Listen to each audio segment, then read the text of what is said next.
Ingin tambah ilmu dan wawasan Islam meskipun di rumah aja? Yuk like dan follow fanpage terbaru Buya Yahya Official. Sebar seluas-luasnya agar semakin banyak yang mendapatkan manfaatnya.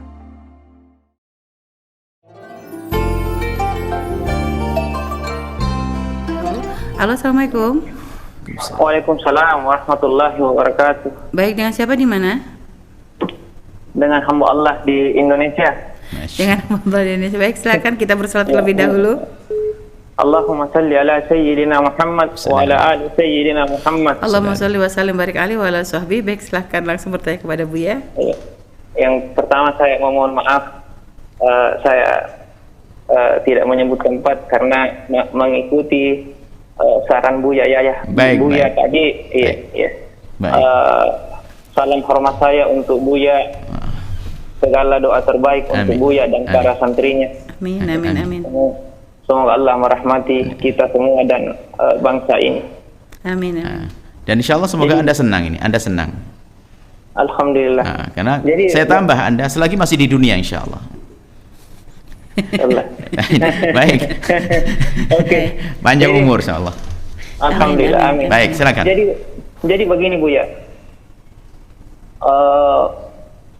Beberapa hari terakhir ini saya terkena was-was Buya.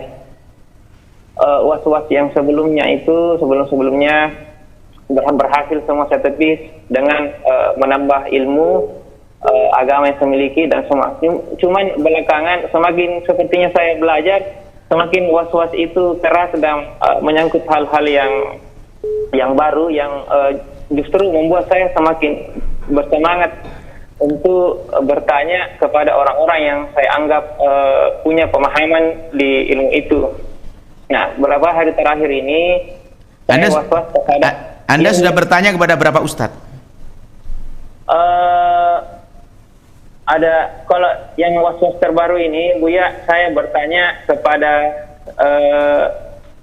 3 Buya. Baik. Anda mau sembuh atau tidak? Saya mau sembuh Buya. Kalau belum, Anda jangan tanya ke siapapun setelah ini. Siap Buya. Olehnya itu saya telepon Buya. Karena selalu banyak tanya ini. Karena kalau dituruti nggak ada sampai 1000 ustadz nggak akan puas. Iya Buya. Setelah ini Anda tidak boleh tanya ke siapapun. Ditahan mulutnya untuk dia bertanya. Siap atau tidak? Buya. Kalau Anda siap, saya akan jawab. Siap Buya. Baik, ayo silakan. Saya Buya. Iya. Jadi terus terang saya sering ikuti kajiannya Buya, Bair yang Riyadhus Shalihin. Tapi Anda masih tanya ke 3 orang lagi? Bukan, soalnya ini boleh. Jadi begini Buya. Itu yang tidak akan sembuh nanti. Anda dengar selesai supaya Anda tanya lagi. Siap Buya. Bukan saya melarang Anda kumpul dengan ustadz, tidak, karena Anda punya penyakit. Siap Buya. Baik. Ini ayo. Siap Buya. Ya. Jadi begini Buya. Saya sampai ikuti video-video Buya yang sebelumnya. Jadi begini Buya, yang membuat saya was-was saat ini Buya adalah saya sangat takut berbuat dosa kepada Allah Buya. Jadi begini Buya, saya pernah dulu kalau istri saya ngambek itu Buya, istri saya ngambek susah untuk dibujuk, saya biasa ngomong begini Buya, saya mau saya sebut nama daerah, yang daerah itu adalah rumah orang tua saya bilang, kalau kau ngambek-ngambek dulu ya saya ke ini dulu lah, maksud saya itu saya ke rumah orang tua saya dulu. Ya, cuma persoalannya kan saya kan tinggal di rumah mertua. Saya itu dihantui pemikiran, jangan sampai saya ngomong seperti itu justru dianggap saya seolah-olah mengusir istri saya untuk ke rumah orang tuanya, karena saya kan tinggal di rumah mertua. Cuma sama sekali dalam hati saya tidak ada maksud untuk itu Buya, murni supaya istri saya itu berhenti untuk ngambek dan membujuk, justru balik memeluk saya, dan itu sering berhasil Buya. Jadi maksud saya dan terus terang saya mengucapkan itu Buya, saya juga paham ilmunya, sudah sedikit paham bahwa tidak boleh mengatakan talak, cerai atau kepada istri, dan saya sangat menghindari itu Buya. Dan akhirnya saya pun mempelajari ini Buya, termasuk kajian-kajian nasihat Buya di beberapa video dan kajian-kajian yang saya. Anda umur berapa? Saya 35 Buya. Baik. Silakan. Iya. Cuma saya ada penyakit riwayat asam lambung itu Buya. Jadi begini Buya. Nah, jadi saya sudah belajar, saya sampai tanya detail-detailnya, sampai kenapa ada pendapat seperti itu, saking ingin tahunya saya Buya. pada dasarnya semua pembahasan yang pertanyaan saya tanya, ada 3 ustaz tadi yang saya bilang, semua mengatakan bahwa tidak ada jatuh talak dalam kasus saya. Cuman dan itu pun saya berpegang teguh pada pendapat itu sekarang. Cuma persoalannya Buya, terkadang kambuh saya bangun tengah malam gelisah dan alhamdulillah saya anggap itu sebagai ujian, dan kadang saya ambil wudhu, baru saya ngaji, baru saya sholat. Itu yang saya lakukan. Yang saya ini saya mengukuhkan apakah sudah betul pendapat yang saya ambil itu Buya, bahwa memang tidak ada jatuh talak di situ. Di samping karena memang maknanya memang bukan untuk itu. Yang kedua, tidak ada terbersih pun sedikit pun niat di hati saya untuk mentah istri, karena saya hanya ngomong saya mau ke saya sebut nama daerah, yang daerah itu adalah tempat tinggal orang tua saya. Baik, bisa dipahami.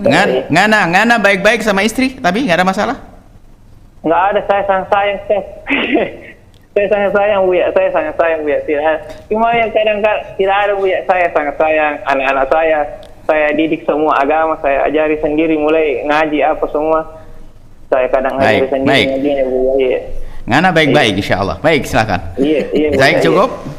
Iya Buya, makasih Buya. Baik. Baik, terima kasih. Subhanallah, Anda ini tidak ada masalah, Anda baik-baik, Anda sama istri mesra, sama ini baik, tapi setan ingin menggoda dari was-was Anda ini. Tidak akan jatuh cerai, sudah. Anda tidak usah bertanya ke siapapun. Cuman saya kasih resep yang baru lagi. Kalau istri ngambek, jangan pakai ancaman, Anda gigit hidungnya. Jadi harus Anda seni sekarang, jangan main ancam-ancam itu, jadi sesuatu. Nah, jadi yang indah ancamannya, tapi sebetulnya itu irama. Istri ngambek itu irama, agar Anda itu semakin lihai di dalam merayu dia. Mungkin Anda masih muda 35 tahun, Anda masih harus jago rayu ini pada istri ini. Ya, ini Anda tidak masalah. Kami tidak menganggap Anda punya masalah. Anda baik-baik saja insya Allah, nggak ada masalah dan tidak jatuh cerai. Kalau Anda tanya 1000 Ustaz pun tidak, tapi Anda tidak usah tanya lagi, tidak ada cerai, sama hanya pengen pulang. Bahkan kalau Anda seandainya mengusir istri pun tidak jatuh cerai, Anda tidak niat cerai. Apalagi Anda mengatakan saya akan kembali ke mana sana. Tidak terjadi cerai insya Allah, nggak usah khawatir. Apalagi Anda baik-baikkan anak istri, jangan mau dibisiki setan. Kalaupun Anda teringat masalah ini, enggak, sudah selesai. Nanti tanggung jawab Ustaz yang ngomong, saya tanggung jawab kan, saya dengan ilmu saya, tidak usah khawatir nanti. Nah, justru dengan inilah setan akan bisikan kepada Anda. Akhirnya Anda mikir ini terus, seolah-olah cerai. Sehingga di saat, karena Anda orang takut kepada Allah, tadi pengen takut dosa terus, di saat mau berhubungan Anda ingat itu, Anda tidak mesra lagi. Gara-gara Anda merasa bahwasanya jangan-jangan ini dosa. Jangan-jangan sudah cerai. Nah ini akhirnya setan senang, akhirnya istri pun tidak merasa senang dengan Anda, bermasalah. Selesai. Hubungan Anda masih aman, baik-baik. Istri Anda soleha, Anda baik-baik, Anda baik-baik semuanya. Insyaallah. Ngana selamat dunia akhirat insyaallah. Baik Bu ya. Dan mungkin tadi solusinya memang dengan tidak meninggalkan istri Bu ya. Tapi malah kalau istri ngambek malah lebih lebih dekat, lebih baik. Dengan cara yang seni yang lain lagi ya. Jangan dengan cara yang tidak enak. Ada orang mengancam cerai kadang-kadang. Kadang mengancam mukul, tidak. Situ itu lembut. Nabi menggambarkan apa? Perempuan itu ada dari tulang rusuk, dan tulang rusuk paling bengkong paling bawah. Itu gambarannya begini. Kalau dibiarkan dia akan terus, tapi kalau kasar juga akan patah. Tapi dengan maka justru ini adalah seni. Ternyata justru kalau kita paham sifat wanita itu, maka setiap hari kita harus belajar seni bagaimana kita itu merayu istri, membuat itu seperti itu. Insya Allah Anda bahagia, Masya Allah. Amin, Bismillah. amin. Tidak ada khawatir. Baik Bu, terima kasih Bu atas jawabannya. Dan tadi